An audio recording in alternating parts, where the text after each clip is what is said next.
You wake up and the world is already loud. Notifications flash on your phone. Headlines scream from every direction.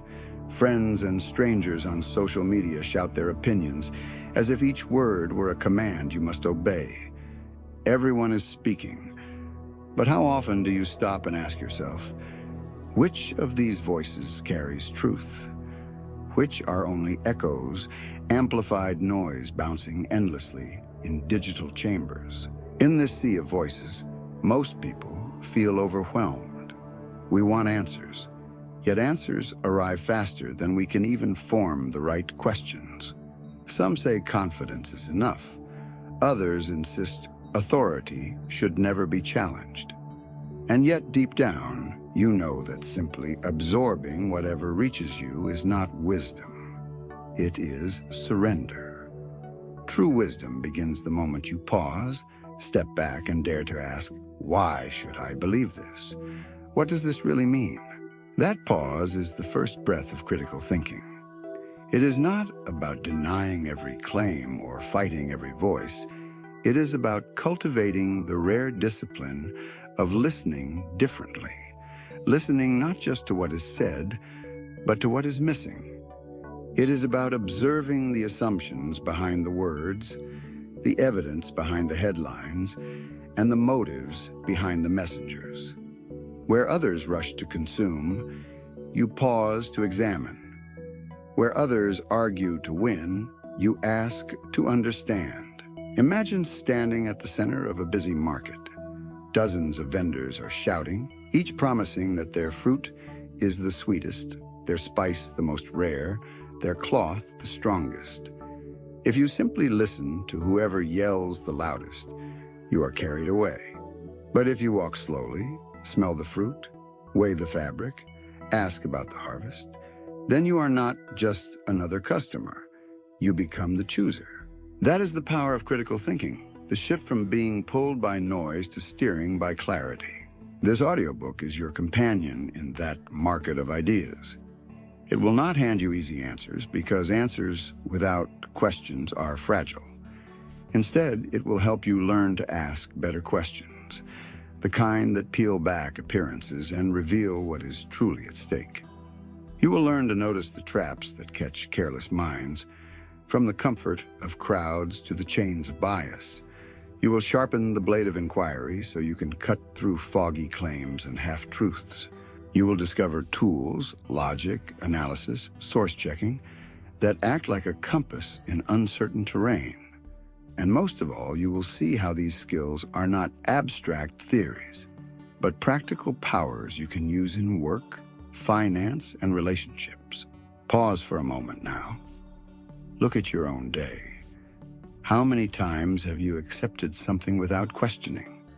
How many decisions have been made because it felt right, or because everyone around you agreed, or because the voice sounded authoritative?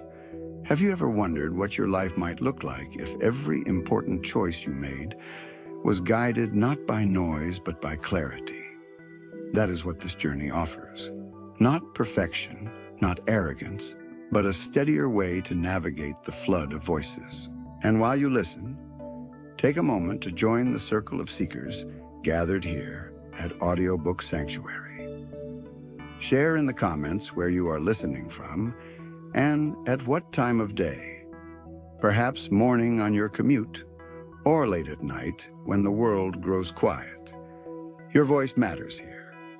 And if you wish to walk with us through more journeys like this, remember to subscribe and turn on notifications so that no voice of wisdom passes you by. Now, let us step deeper into this path. If critical thinking is the rare compass of our time, then why has it become the supreme weapon of survival? Why, in an age of endless information, is the ability to question more powerful than the ability to memorize? The answer is not abstract. It touches every choice you make, every dollar you spend, every belief you hold. If you are ready, let us open the first gate. Understanding why critical thinking is not just useful, but essential. For in the storm of endless voices, it is the only way to hear the truth. And so, as we walk forward, we ask, if critical thinking is this vital, what are the hidden forces that so often take it from us? The danger of living in an age of voices is not only the sheer volume of information, it is the silent traps that wait within our own minds. Even with the best intentions, even when we believe we are thinking clearly, the mind can stumble. Critical thinking is not only about questioning the world outside, it is also about learning to question the hidden mechanics within ourselves. Before we can sharpen our questions toward others, we must first recognize the biases, illusions, and emotions that cloud our own judgment. Picture a crowd gathered in the town square centuries ago. One voice shouts that the earth is flat. Another swears that witches walk among them. The louder the cries, the more people believe. Many do not believe because of evidence.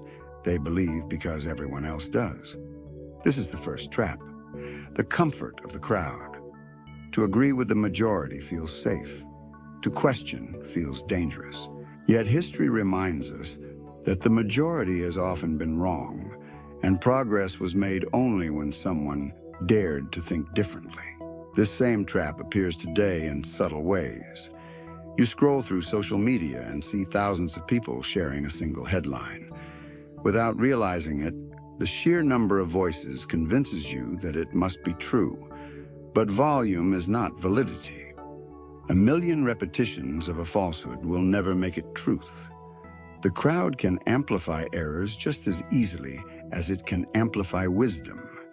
To follow blindly is to surrender the power of your own mind. Then there is the trap of bias, the unseen filter through which we interpret reality. Each of us carries assumptions, shaped by our upbringing, culture, experiences, and beliefs. Bias whispers in our ears, telling us to notice evidence that supports what we already think, while ignoring anything that challenges it. It is the friend who always agrees, even when agreement is harmful. Confirmation bias, for example, tempts us to seek only those facts that confirm our current opinions, so we can remain comfortable instead of uncomfortable. The danger is that comfort often disguises stagnation. Growth requires us to look at what we do not want to see. Consider a person who strongly believes a particular investment will bring wealth. Every article or video that supports this belief is eagerly consumed, while every warning or contradictory analysis is dismissed as irrelevant or biased. Soon, this person is not making decisions based on the full reality of the market, but on a carefully constructed bubble of supportive evidence. When the investment collapses, the truth is not that the signs were absent, but that the signs were ignored. And then there is the trap of emotion. Emotions are powerful and necessary, but when they become the driver of decisions rather than the passenger, clarity is lost. Fear can paralyze, anger can distort, and excitement can blind. Think of the times when panic during a crisis led to rash choices, or when the thrill of desire made risks invisible. Emotional reasoning feels strong in the moment, but often collapses in hindsight. Critical thinking requires not the denial of emotion, but the recognition of it, asking, is this conclusion born of evidence, or is it born of what I feel right now? Perhaps you remember a moment when you received a piece of shocking news, maybe about politics or a celebrity or a financial event. Your heart raced, your pulse quickened, and you were ready to share it instantly. Only later did you discover the story was exaggerated or even false. In that moment, emotion ruled over evidence. The trap was not the information itself, but the way emotion hijacked your judgment. There are other snares too. The halo effect, where we trust someone's statement simply because we admire them in another field. The sunk cost fallacy, where we cling to a failing decision because of what we already invested. The illusion of knowledge, where a little information convinces us We understand much more than we do. These traps are ancient, and they live inside each of us. The path of critical thinking is not about erasing these traps completely. They are part of being human. It is about becoming aware of them, shining a light on their shapes, so that when they appear, you can recognize them. Awareness transforms traps from invisible chains into visible challenges. Once seen, they can be navigated. And so, as you listen, pause and look within. Have you ever agreed with the crowd simply to feel safe? Have you ever dismissed evidence because it clashed with your beliefs? Have you ever made a choice in the heat of emotion only to regret it later? If you have, you are not alone. These are not signs of weakness, but reminders that the mind needs training, just as the body does. Critical thinking is that training. It is the exercise of slowing down, noticing the trap, and stepping around it rather than into it. And each time you succeed, your mind grows stronger, more resilient, more capable of cutting through the illusions that surround you. But awareness of traps is not enough. If we wish to master this art, we need tools sharper than instinct. We need to learn how to form questions that slice through bias, expose the hidden corners of thought, and lead us closer to truth. So the next step is clear.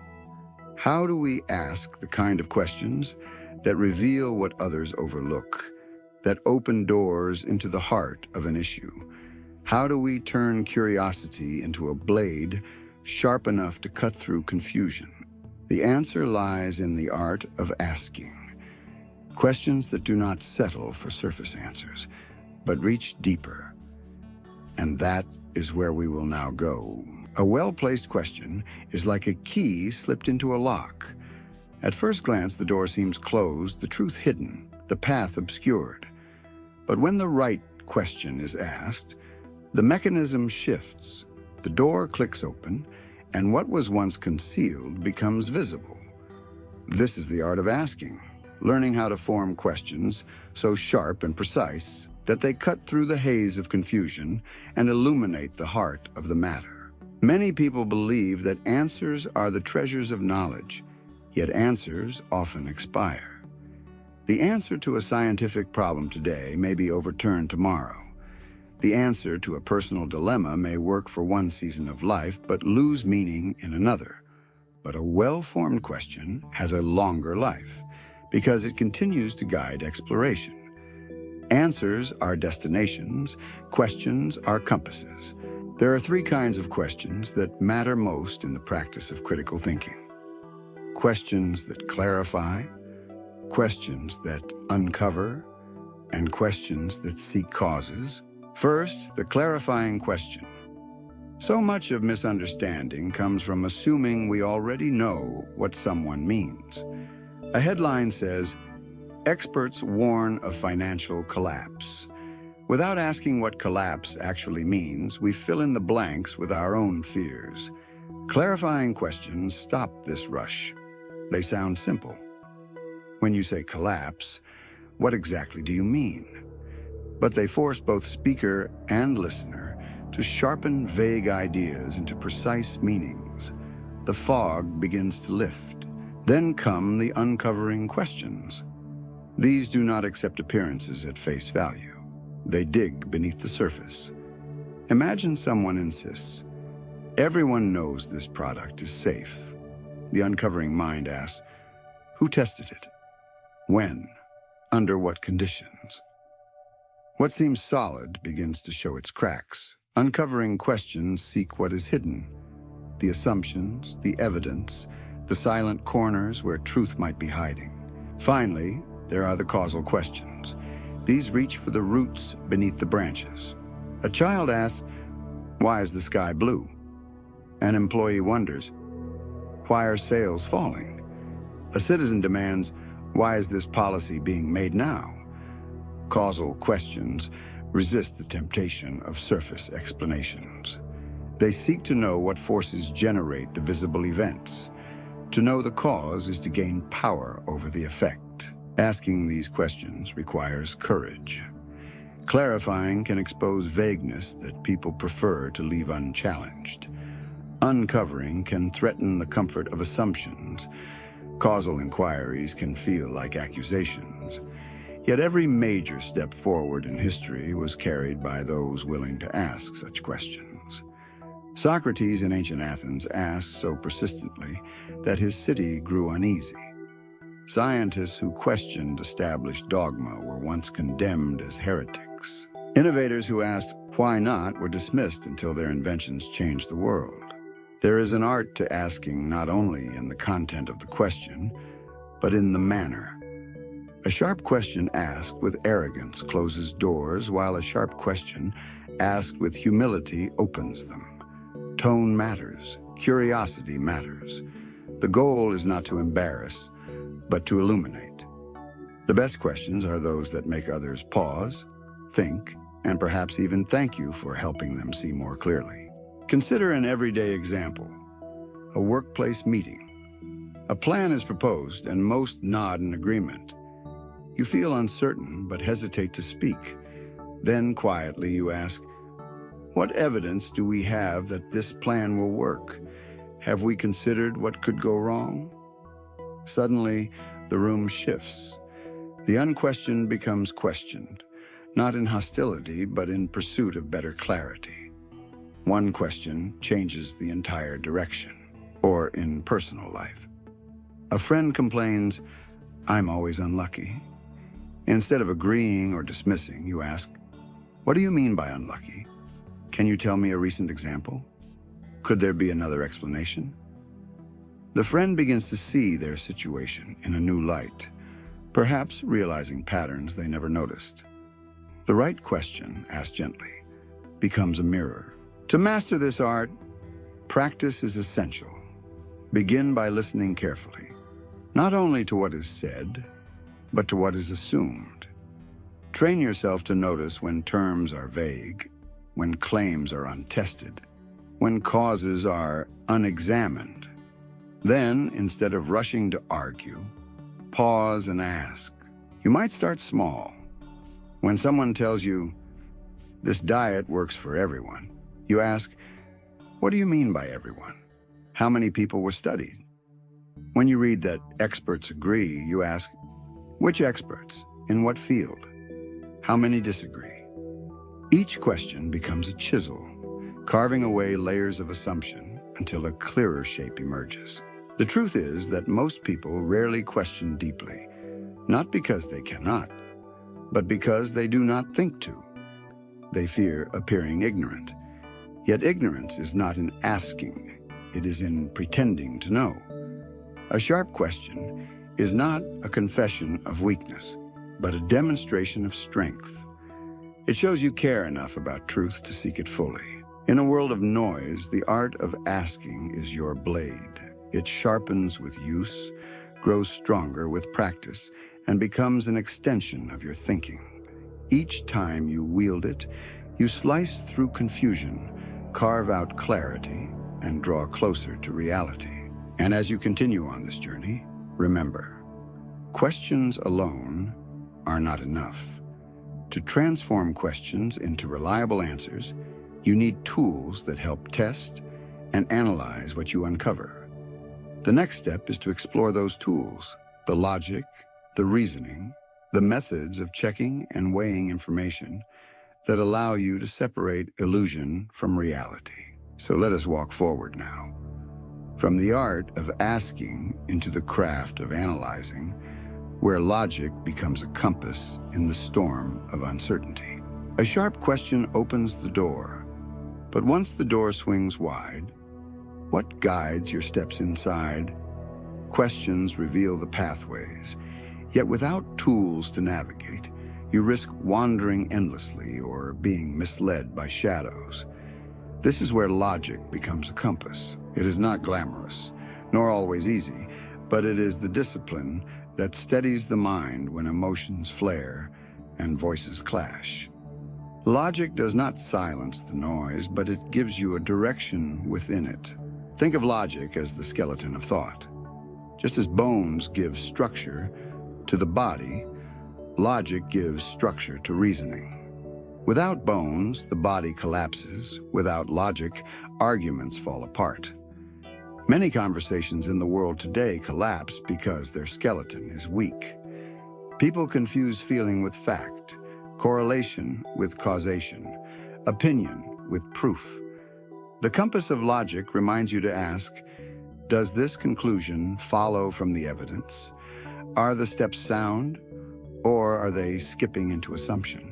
One of the simplest but most powerful logical tools is distinguishing between correlation and causation. A person might say, whenever I drink green tea, I feel energized. Therefore, green tea cures fatigue. But feeling energized may be caused by other factors: better sleep, improved mood, or even the placebo effect. Correlation is the parallel line. Causation is the bridge. Critical thinkers learn to ask, what else could explain this connection? Has causation been proven or only suggested? Another tool is recognizing logical fallacies, the hidden cracks in arguments that look strong until examined. The ad hominem fallacy attacks the person rather than the claim. You can't trust her opinion on finance. She failed a class in college. The straw man fallacy misrepresents an opponent's argument.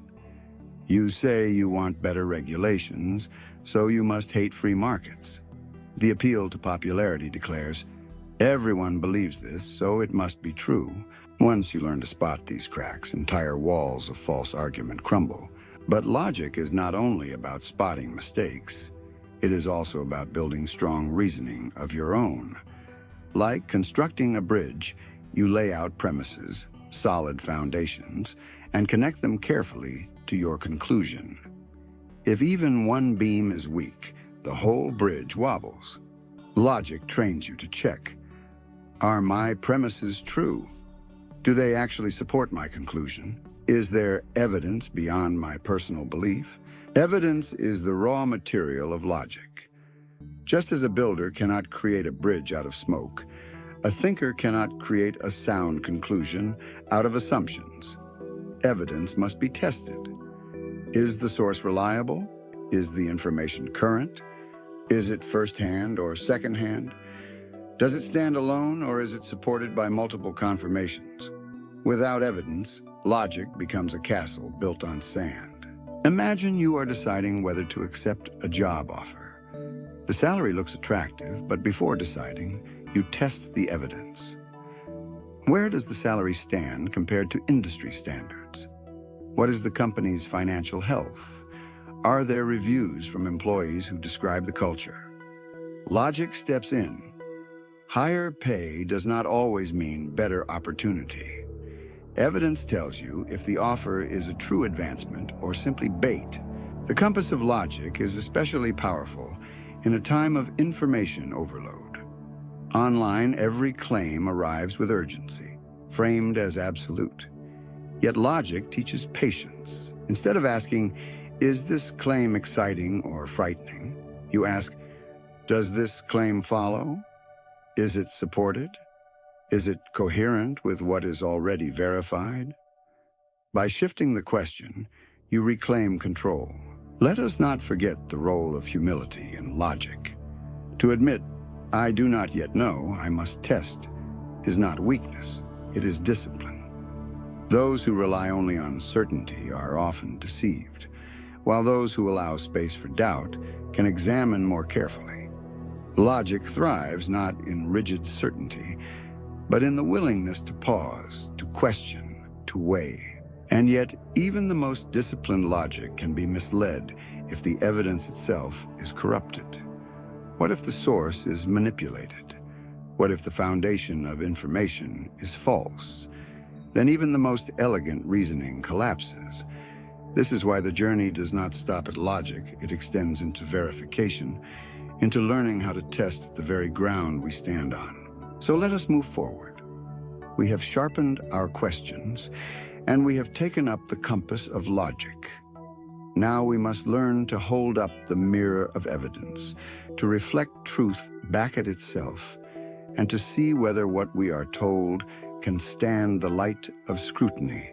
The mind may be sharp, the compass of logic steady, but even the strongest reasoning is only as reliable as the ground beneath it. That ground is evidence.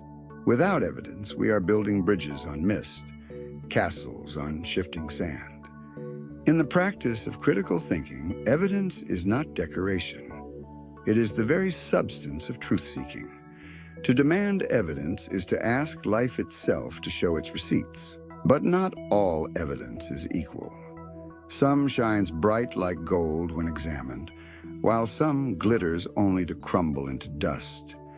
The art lies in learning to separate what is genuine from what is counterfeit. It begins with one essential act: verifying the source. In an era when information spreads faster than fire, the credibility of the source is everything. Who is speaking? What is their expertise? What interest or motive might shape their words? A headline might proclaim, "Studies prove." But the critical thinker asks, which studies? Published where? Reviewed by whom? Evidence does not become truth simply because it is announced loudly. It becomes truth when it stands against questioning. Consider the image of a mirror. Evidence is like a mirror held up to a claim. If the reflection matches reality, the claim has substance. If the reflection warps or disappears when examined, the claim collapses.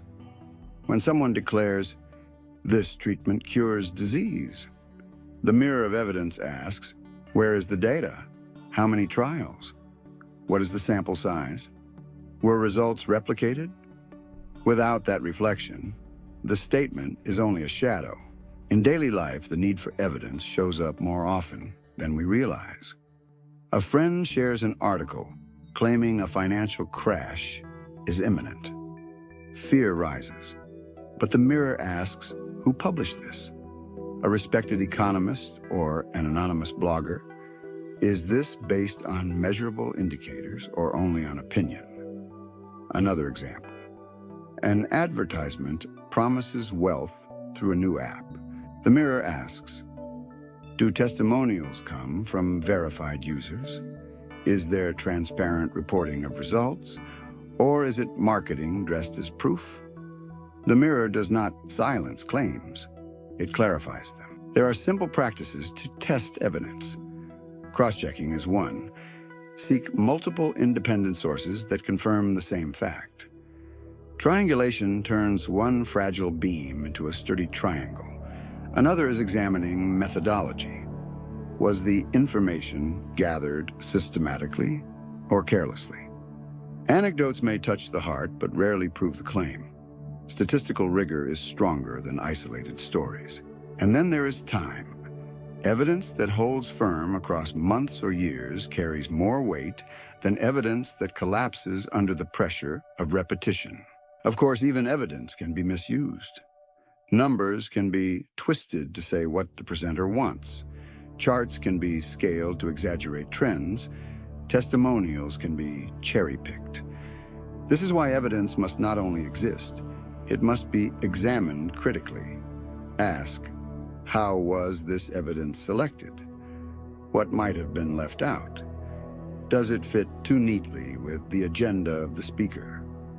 The critical thinker holds the mirror at every angle, searching for distortions. Let us take a simple case. A politician claims, unemployment has fallen dramatically under my leadership. The crowd applauds. But the mirror asks, how is unemployment defined in this statistic? Does it include part-time workers who want full-time jobs? Does it count those who stopped searching entirely? With each layer of questioning, the reflection becomes sharper. The applause may fade, but truth grows clearer. This discipline protects not only against lies, but also against self-deception. Sometimes we want a claim to be true so badly that we accept weak evidence. We see a headline that confirms our belief, and relief washes over us. But relief is not proof. Desire does not make evidence stronger. The mirror asks us to separate what we wish from what is. The power of evidence is not abstract, it shapes real choices. Think of a family deciding whether to move to a new city. Brochures promise opportunity, but the critical thinker gathers evidence. Employment rates, school quality, housing costs, safety statistics. Each piece of evidence reduces uncertainty. Or consider a doctor diagnosing a patient.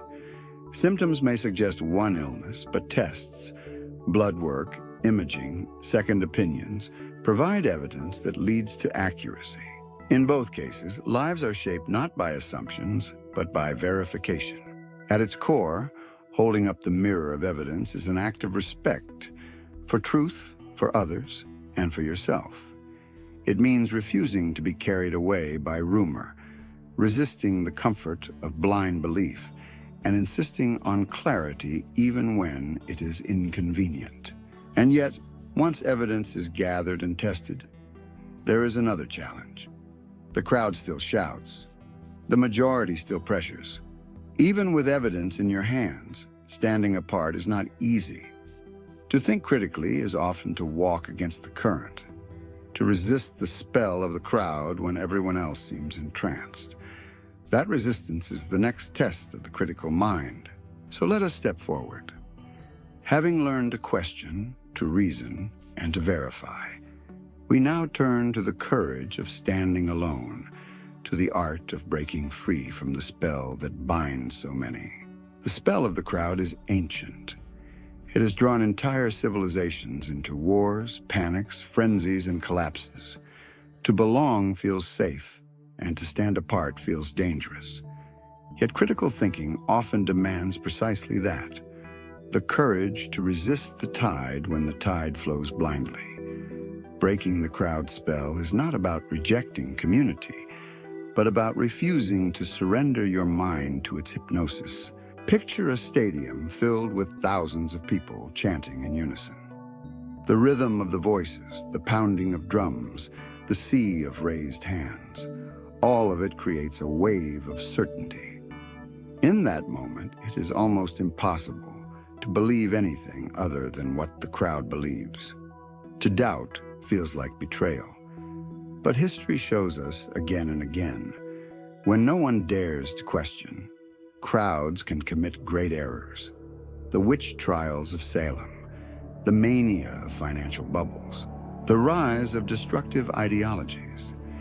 In each case, the power of the group drowned out the whispers of reason.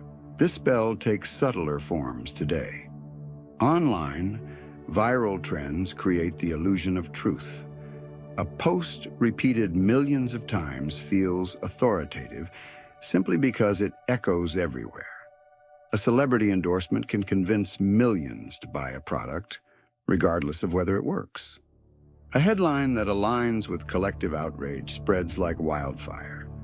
Critical thinking requires you to step back and ask, do I believe this because it is true, or because everyone else seems to? There is a cost to breaking the spell. Standing apart can bring discomfort, criticism, even ridicule. But there is also a profound freedom. When you are no longer bound by the pressure of conformity, you can see more clearly. You become the person who notices that the emperor has no clothes. And though the crowd may laugh at first, history often remembers the one who spoke truth when others stayed silent. How can you cultivate this independence? It begins with awareness. Notice the urge to agree simply because you do not want to feel excluded. Observe when you silence your own questions for fear of standing out. Each time you catch yourself, you loosen the chain. Next, anchor yourself in principles rather than popularity. If evidence and reason guide you, the noise of the crowd loses some of its power. Consider a workplace example. Everyone in the meeting agrees with a new plan. You see flaws but hesitate to speak, worried about appearing difficult. Then you remind yourself, your loyalty is not to comfort, but to clarity. You ask a respectful question. The room grows tense for a moment, but then others admit they had doubts too. By daring to resist, you break the spell not only for yourself, but for others who were waiting for permission to think differently. Or in personal life, friends rush toward a new fad diet or a quick investment scheme. You pause, ask for evidence, and choose not to follow. Perhaps they mock you at first, but when the scheme collapses or the fad proves harmful, your independence protects you. The spell loses its power the moment you choose integrity over imitation. Breaking the spell does not mean rejecting all crowds. Community can be wise, supportive, and life-giving. But the critical thinker learns to participate without surrender. You listen, you weigh, you respect, but you do not abandon your judgment. Belonging is valuable. Blind conformity is dangerous. There is strength in solitude, but there is also strength in forming alliances with others who think critically. When you find those rare companions who also value evidence, reason, and clarity, you discover that resisting the crowd does not mean being alone. It means walking with a smaller group, but one that is anchored in truth. And so, as you continue to sharpen this skill, remember, each time you resist the hypnotic pull of the crowd, you strengthen your freedom. Each time you dare to think differently, you expand the horizon of what is possible. Yet, resisting the crowd is not the end. Independence must be guided by perspective. It is not enough to stand apart, you must also learn to see differently, to hold multiple lenses, to consider many angles, to step outside your own limited viewpoint. This shift in vision is the next stage, where the lens of perspective becomes your window into deeper truth. To resist the spell of the crowd is one act of courage, but what you do afterward is another test altogether.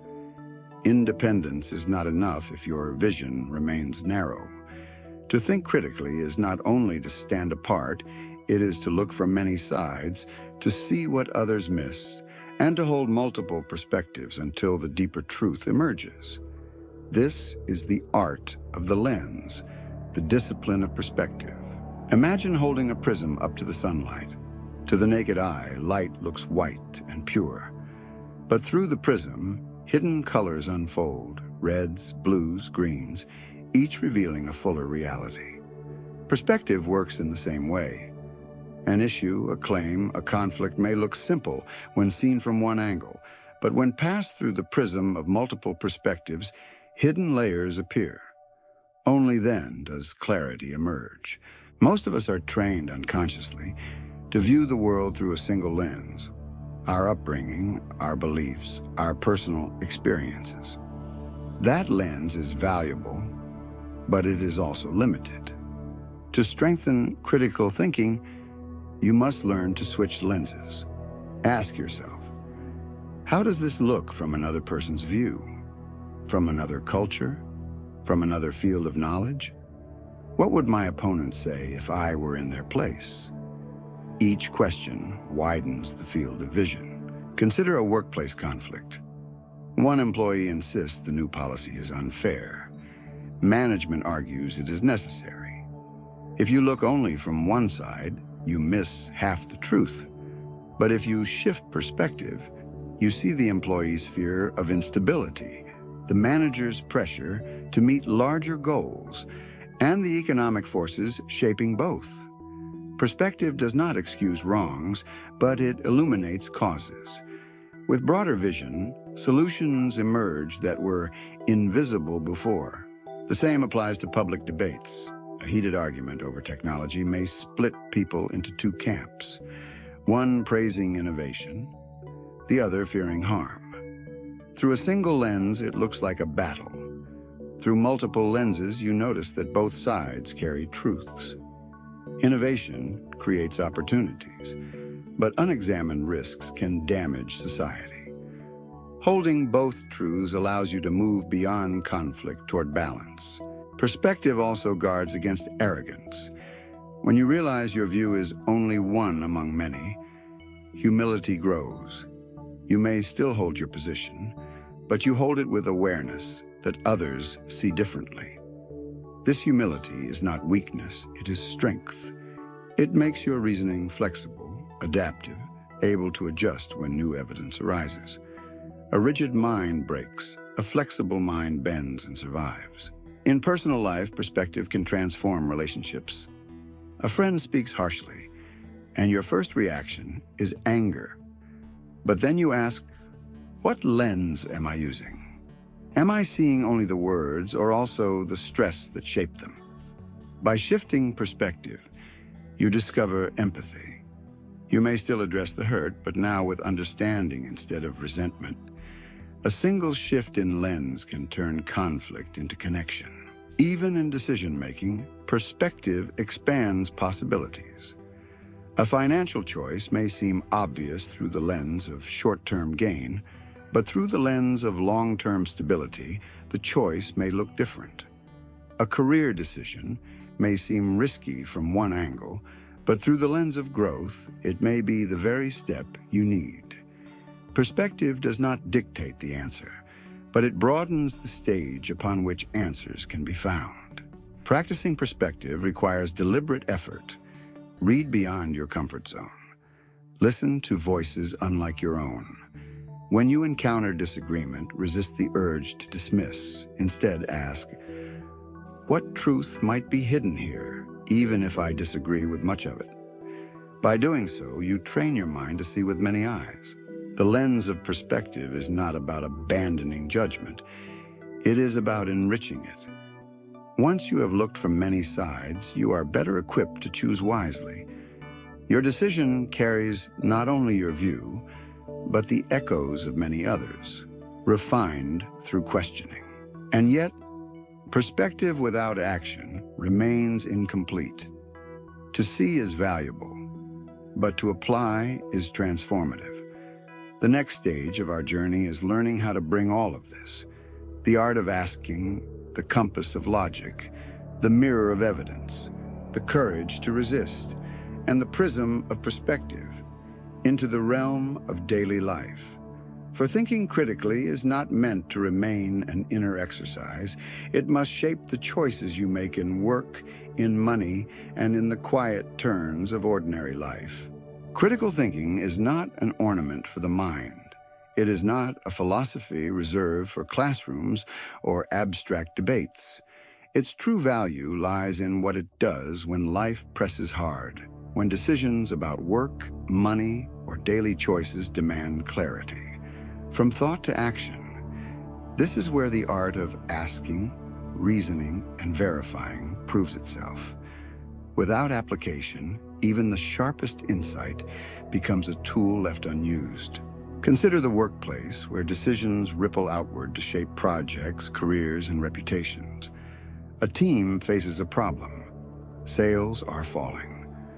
The first response may be panic.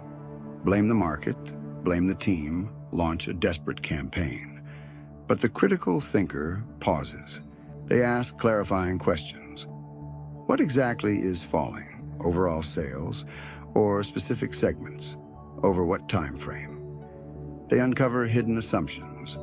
Are we sure the product is the problem, or could it be distribution?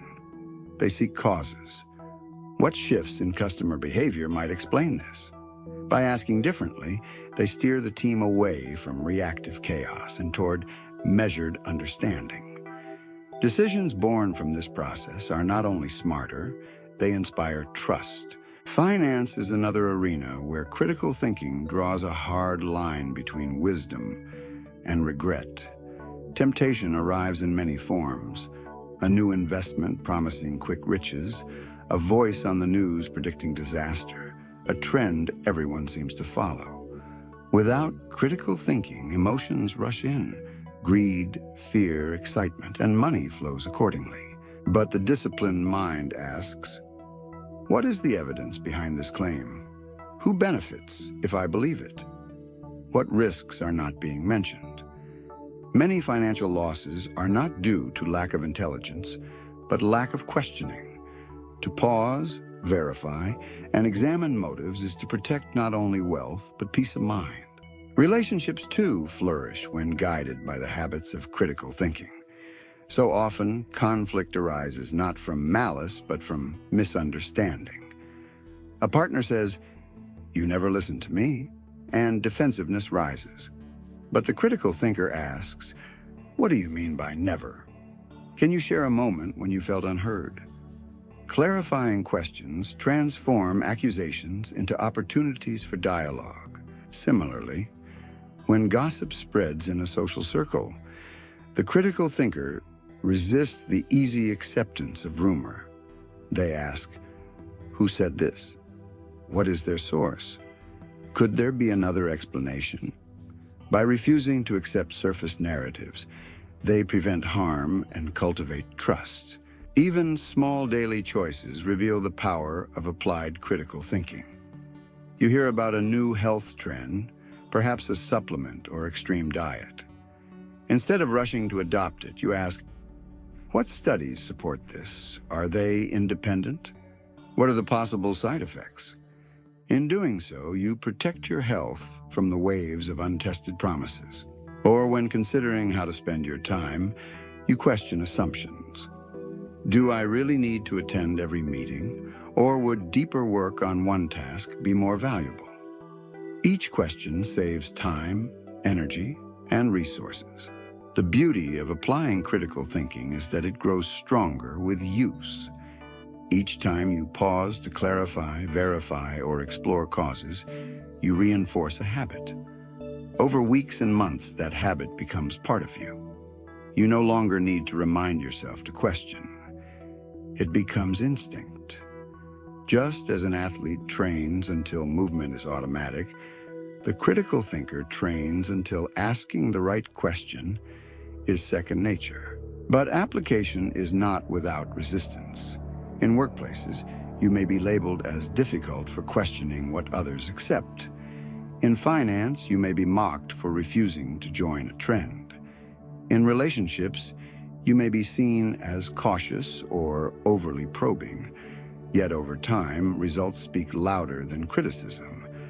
The team guided by thoughtful questioning succeeds where others stumble. The finances protected by skepticism grow while others collapse.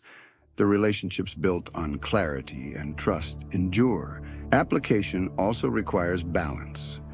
To question endlessly without acting is paralysis.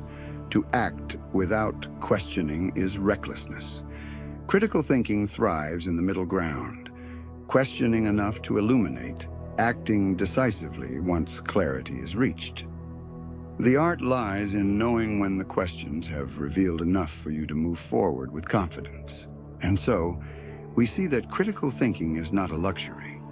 It is a practical tool shaping careers, finances, and daily choices. Yet there is one realm even more delicate, where its influence may be greatest: the realm of human connection. For while decisions about money or work are important, it is in our relationships, friendships, partnerships, families, where the art of asking the right question can transform not only understanding, but the very fabric of trust and love. When most people think of critical thinking, they imagine analysis, logic, or debates over complex issues.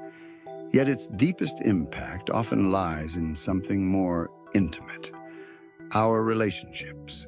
It is here, in the quiet exchanges of daily life, that asking the right question can bridge distances, dissolve conflicts, and build trust strong enough to endure storms.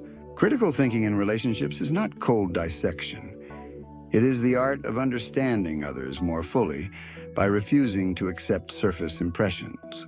Think of a simple conversation between two friends. One says, "I'm fine," but their voice is flat, their eyes downcast. Without questioning, the exchange ends there. But the critical thinker gently asks, "You say you're fine, but I sense something heavier. Would you like to share?" That question does not challenge the friend's dignity. It opens a door. Suddenly, space for truth exists where silence once lingered. In families, misunderstandings often come from assumptions. A parent believes their child is lazy because chores remain undone, but the child is overwhelmed with schoolwork. A partner assumes neglect because the other works long hours when, in fact, those hours are spent securing financial stability for both. Critical thinking interrupts the spiral of assumption with clarifying questions. What's making this task difficult for you? What pressures are you under? What are you hoping I'll understand about your choices? Such questions shift blame into dialogue, and dialogue into deeper connection. Trust, too, is strengthened by the discipline of questioning. Rumors, gossip, or half-heard stories can poison relationships when accepted unexamined. A coworker whispers, "She said something negative about you." The uncritical mind reacts with hurt or anger. The critical thinker responds differently. What exactly did she say? In what context? Could it have been misunderstood? By refusing to accept shadows as facts, they protect both trust and fairness. Even in love, critical thinking has a gentle role. It asks not only about what is spoken, but what is unsaid. When conflict rises, instead of accusing, "You never care about me," the critical thinker reframes, "When this happened, I felt unseen. Can we talk about what led you to respond that way?" The difference is subtle but profound. One question attacks, the other explores. One deepens division, the other invites repair. Some fear that bringing critical thinking into relationships makes them mechanical, as if love must be dissected like an equation. But true questioning is not mechanical, it is compassionate. It honors the complexity of another human being by refusing to settle for shallow judgments. To ask is to care enough to seek truth, not just comfort. Consider moments of crisis. A friend lashes out, or a partner withdraws. The unexamined reaction is to mirror anger with anger, silence with silence. The critical mind pauses, is this anger about me, or about something else weighing on them? What might be happening beneath the surface? What question could bring clarity rather than more conflict? By seeking the unseen cause, you turn potential fracture into healing. In professional relationships, this skill is no less vital. A manager hearing complaints about an employee might quickly assume incompetence, but the critical leader asks, what tasks specifically are being mishandled? What resources are missing? How has communication been structured? These questions may reveal not laziness, but unclear instructions, not incompetence, but inadequate training. A career can be preserved, a team strengthened, simply because someone asked beyond the first story. The art of questioning in relationships also protects against manipulation. Flattery, guilt, or fear are tools often used to control. A manipulator may say, "If you loved me, you'd do this." The critical response is not instant compliance, but a quiet question. Why does this action define love? Is this request about my well-being or only about your need? Such questions expose attempts at control, safeguarding dignity without unnecessary conflict. And yet asking is not enough. Listening is its equal partner. A question asked without willingness to hear is only noise. To bring critical thinking into relationships, you must cultivate deep listening, the openness to truly receive what the answer reveals, even when it is uncomfortable. That listening, joined with careful questioning, is what builds the kind of trust that endures. The lens of perspective we practiced earlier now finds its richest home here. When you ask, you are not only gathering information, you are stepping into another's perspective. Each question is a bridge, carrying you closer to the inner landscape of someone else's experience. This is why relationships guided by critical thinking are not colder, but warmer. They honor truth above assumption, clarity above comfort, understanding above haste. And so, as we near the close of this journey, we see the pattern forming. Critical thinking sharpens the mind, strengthens choices, protects finances, clarifies work, and deepens trust in relationships. Yet its greatest gift lies beyond all of these: freedom. For when you master the art of asking the right question, you are no longer captive to noise, manipulation, or confusion. You stand at the gate of freedom itself. Freedom begins not with power, wealth, or status, but with the ability to see clearly. To see is to live unbound by illusion, and seeing comes from asking the right questions. This is the gate of freedom, the final threshold in the journey of critical thinking, where inquiry becomes not only a tool, but a way of life. Look around at the world, news cycles racing, opinions colliding, beliefs hardening into walls. Many people are swept along, carried by tides they never chose. They believe what their community believes, what their favorite voices repeat, what aligns with their emotions. Yet beneath the noise lies another path. It belongs to those who stop, who breathe, who dare to ask, is this true? Who gains if I accept it? What other explanations exist? That moment of questioning is the first step toward freedom. Freedom in this sense is not rebellion for its own sake, nor endless skepticism that rejects everything. It is disciplined independence. It is the courage to accept truth wherever it is found, even if it contradicts what you once believed. It is the refusal to be imprisoned by assumptions, to be ruled by unchecked emotions, or to be blinded by the crowd's spell. This freedom expands into every part of life. At work, you no longer feel trapped by groupthink. You know how to test claims, examine evidence, and offer insights grounded in clarity rather than conformity. In finance, you resist the lure of fads and panic, choosing instead to evaluate calmly and act with patience. In relationships, you free yourself from cycles of misunderstanding by asking questions that clarify, uncover, and heal. And beyond the personal, freedom touches society itself. Communities filled with critical thinkers are harder to deceive, less vulnerable to manipulation, and more capable of shaping just futures. Democracy thrives not on blind loyalty, but on citizens who demand evidence, who ask sharp questions, who refuse to be silenced. To cultivate this in yourself is to contribute to something far larger, a culture of clarity in a world drowning in confusion. But this freedom requires responsibility. To ask the right question is powerful, but it must be used with care. A question can liberate, but it can also wound if asked with arrogance or hostility. True mastery lies in balancing sharpness with compassion. The question asked gently, with respect, opens doors. The question asked harshly, with contempt, slams them shut. Freedom grows not only from what you ask, but how you ask. There will be times when the cost feels heavy. To stand apart may draw criticism. To challenge assumptions may provoke anger. Yet every step into freedom is worth the cost. For the alternative is a prison of the mind, one where others decide what you believe, where noise dictates your choices, where truth is blurred beyond recognition.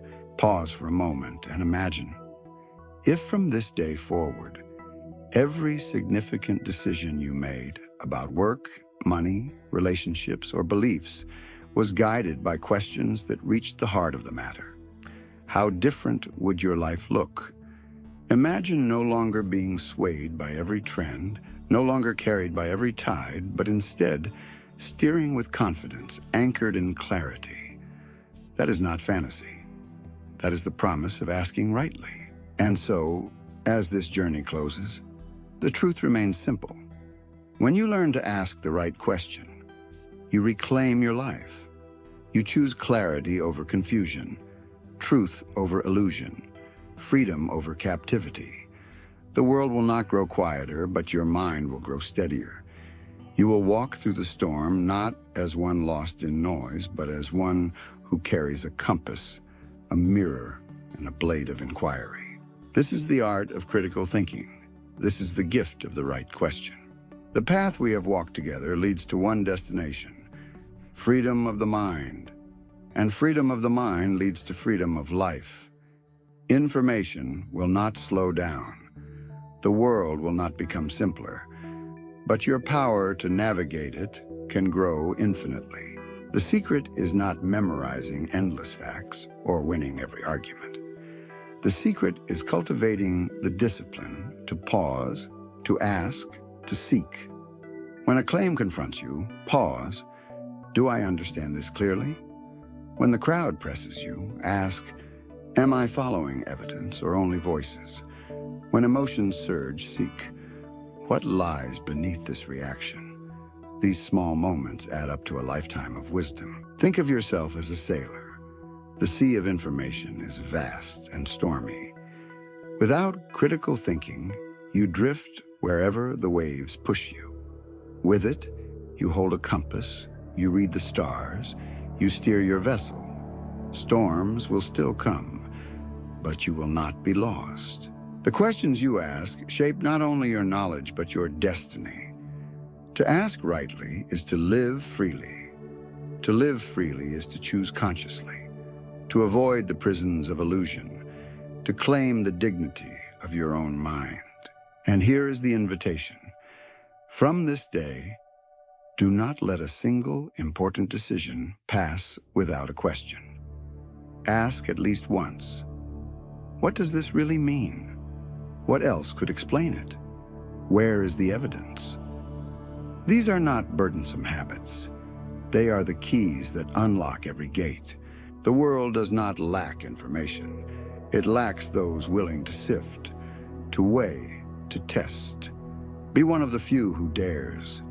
Let your questions cut through the fog. Let your questions build bridges of understanding. Let your questions guard the freedom of your life. Because the truth is simple, and it waits quietly for those who ask.